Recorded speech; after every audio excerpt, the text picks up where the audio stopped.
Good afternoon to all the students watching this video. तो इस video में हम देखने वाले हैं लीनियर वेक्टर स्पेस, जो कि एमएससी फिजिक्स के क्वांटम मैकेनिक्स के फर्स्ट टॉपिक है। Here, in quantum mechanics, the dynamical state of a particle is represented by an element of an abstract vector space psi। तो ये जो साइंटिस्ट है, according to the scientist arm Dirac, ये उसका नाम है। Any element of psi space is called a ket vector और simply a ket।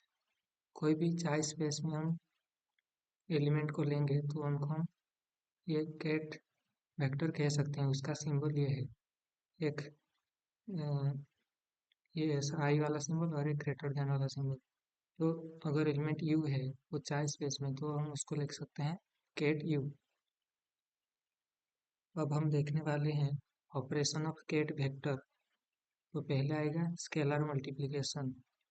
तो अगर ये केट यू है, चार स्पेस को बिलोंग करता है और लैम्बडा भी एक नंबर है, कॉम्प्लेक्स नंबर ले सकते हैं। इसमें रियल भी आ जाएगा, कॉम्प्लेक्स भी आ जाएगा। देन हम लिख सकते हैं कि lambda ket U belongs to chi. अगर केट यू चाय स्पेस में है तो उसके साथ लैम्बडा भी मल्टीप्लाई कर देंगे तो वो भी वही चाय स्पेस को बिलोंग करेगा।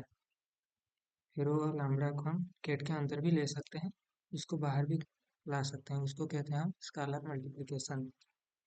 फिर आता है एडिशन। अगर केट यू केट बी दो एलिमेंट्स है चाय स्पेस में, तो उनको हम ऐड अगर कर देंगे ket U plus ket B, तो हो जाएगा केट डब्ल्यू। वो भी चाय स्पेस में बिलोंग्स करेगा। फिर आएगा नॉल एलिमेंट। नॉल एलिमेंट ये कहता है कि चाय स्पेस में एक ना एक तो एलिमेंट होगा जो हम लिख सकते हैं केट जीरो। जैसे कि such that for any element ket U belongs to chi, अगर वो केट यू के साथ केट जीरो को ऐड करेंगे तो फिर वही केट यू आएगा। उस एलिमेंट को हम बोलेंगे नॉल एलिमेंट। ये केट जीरो है, नॉल एलिमेंट। फिर इसके बाद आ जाएगा एडिटिव इनवर्स। अगर कोई केट यू चाय स्पेस को बिलोंग करता है तो वहाँ पे और एक एलिमेंट होगा जिसको हम लिख सकते हैं ket U prime. Such that ket U plus ket U prime equal to ket zero. उन दो एलिमेंट को ऐड कर देंगे तो जीरो केट आ जाएगा। इसके बाद देखिए लेट केट यू केट भी केट डब्ल्यू बिलोंग्स टू चाय।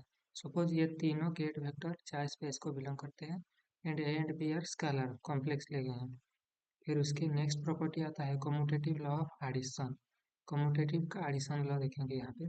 वेक्टर एडिशन इज कम्यूटेटिव, ये तो हमें पता है, A plus B equal to B plus है।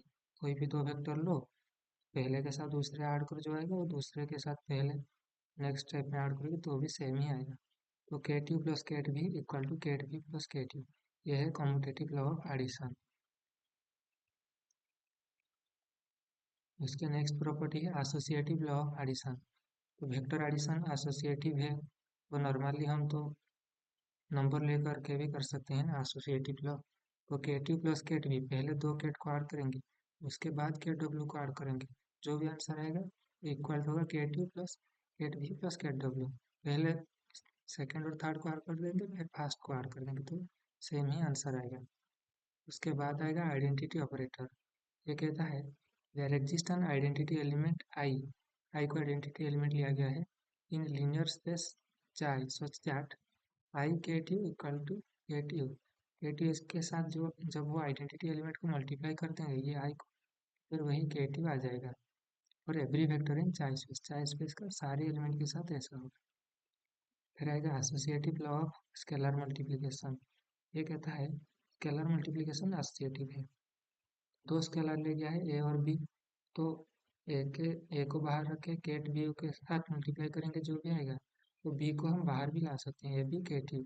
ये बोलता है associative law of scalar multiplication. ये मल्टीप्लाई भी हो रहा है और एसोसिएटिव लॉ भी हम दिखा रहा है। फिर आ गया distributive law. A into ket U plus ket B equal to A ket U plus A ket B, दोनों के साथ हम मल्टीप्लाई कर सकते हैं। अगर A plus B ket U लेंगे तो भी A ket U plus B ket U ऐसा भी आ जाएगा। तो the scalars associated with a given vector space are real number। the vector space is a real vector space।